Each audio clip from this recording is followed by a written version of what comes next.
So my topic is on maternal, infant, and child health.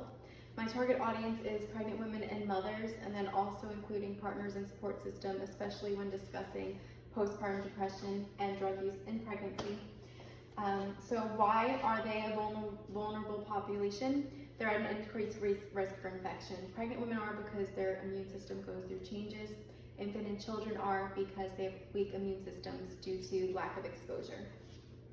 So the first goal I'm going to discuss is to increase the percentage of women screened for postpartum depression at their postpartum checkup. Postpartum depression is a debilitating illness. It affects up to 60.8% of women worldwide. Manifests in many ways, such as fear of injury, sense of doubt, difficulty concentrating, and sadness and crying.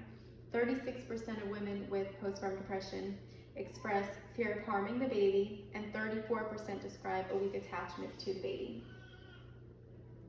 There's no real way of predicting who will suffer from postpartum depression, but there are several risk factors. History of depression and depression during pregnancy seem to be the biggest factors in predicting postpartum depression.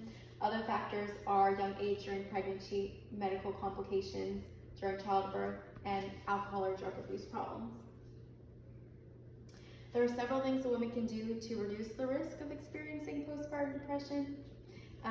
Increased support from your partner, and then consumption of a healthy diet, fruits, veggies, seafood, and olive oil have all been shown to significantly reduce the risks of postpartum depression or to reduce the severity of the illness.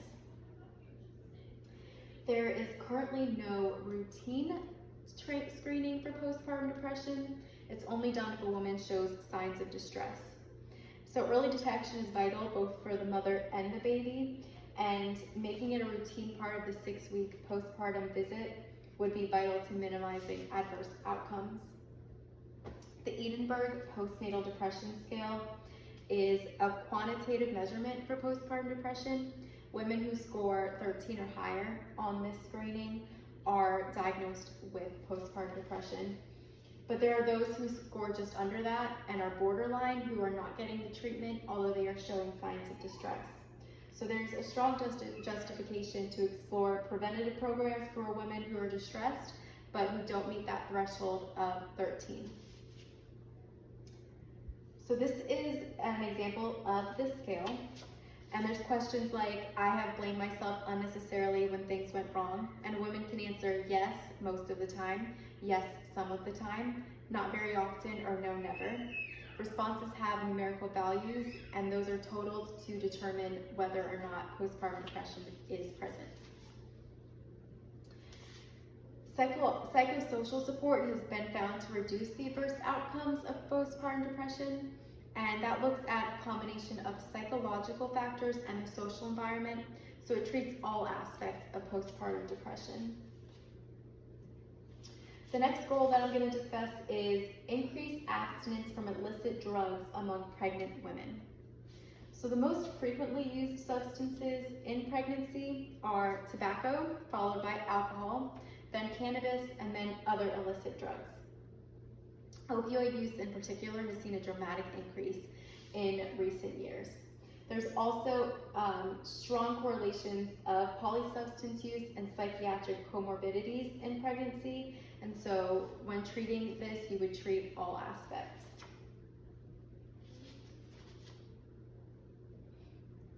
So alcohol use in pregnancy. Alcohol use in pregnancy has the most well-established adverse effects on the fetus, and it's also associated with several negative neurodevelopmental outcomes. So on the fetus, there is risk of miscarriage and stillbirth, there's congenital abnormalities, and there is low birth weight. With children whose mothers consumed alcohol in pregnancy, there are unfavorable speech and language outcomes, psychosocial consequences, and cognitive and behavioral challenges. Smoking during pregnancy, there are several adverse effects, things like damage to umbilical cord structure, miscarriage, low birth weight, and placental abruption. And then in children whose mothers smoked in pregnancy and continue to smoke with infants, secondhand smoke causes respiratory infections, sudden infant death syndrome, and cognitive impairment. And then another thing is that women who were smokers before pregnancy either don't breastfeed at all or they stop breastfeeding early to continue smoking. Cannabis use in pregnancy has been linked with preterm labor, low birth weight, and admission to the NICU. And there are links with prenatal cancer use and slow growth of the fetus and adolescent brains. Also reduced attention and mental functioning skills, poor academic achievement, and behavioral problems. Cocaine and methamphetamine use in pregnancy has risk factors including premature rupture of membranes, placental abruption, low birth weight, and preterm labor. And studies have linked prenatal cocaine use with delayed language, motor, and cognitive development. Opioid use in pregnancy has become a real problem since from 1999 to 2014, 4 times as many infants were born with neonatal abstinence syndrome as a result of being exposed to opioids in the womb. So neonatal abstinence syndrome occurs when opioid exposure in utero triggers withdrawal symptoms after the baby is born, and up to 94% of infants exposed to opioids are affected by this. It displays in an array of symptoms including feeding difficulties, tremors, seizures, and respiratory distress. Opioid use in pregnancy is also associated with postnatal growth deficiency, abnormally small heads, and sudden infant death syndrome. Women are at the highest risk for substance use disorders in their reproductive years, and so early education is vital. Contingency management has been shown to be the most effective in treating prenatal substance use, and that is when you are rewarded for positive behaviors. So one example was taking drug-free urine samples, and for every drug-free urine sample you get a voucher that would have a monetary value for things like movie theater tickets or food, and the value of the vouchers would increase as you increase the amount of drug-free urine samples. A positive sample would reset you back to 0. And so it's showing that the reward has increased the use of the amount of abstinence. The next goal is to increase the proportion of infants who are breastfed exclusively through 6 months. The American Academy of Pediatrics recommends exclusive breastfeeding for at least 6 months because of the many benefits. Things like reduction in diabetes, lower respiratory tract disease, lower risk of sudden infant death syndrome. So benefits of breastfeeding, there are a wide array, but breastfed babies have fewer ear infections, fewer skin allergies, better vision, and less illness overall, and less hospitalization, and stronger immune systems because the mother transfers antibodies through the breast milk. The benefits of breastfeeding don't stop when breastfeeding stops. There are more benefits in childhood. Breastfed children show greater immunity to infection, fewer rates of childhood cancer, fewer speech problems, fewer cavities, and fewer risk of diabetes. And then long-term benefits of breastfeeding through lifelong, there's less likely to develop rheumatoid arthritis and lupus, less likely to develop multiple sclerosis, and less likely to develop heart disease in adulthood. The benefits of breastfeeding on the mother, there are many.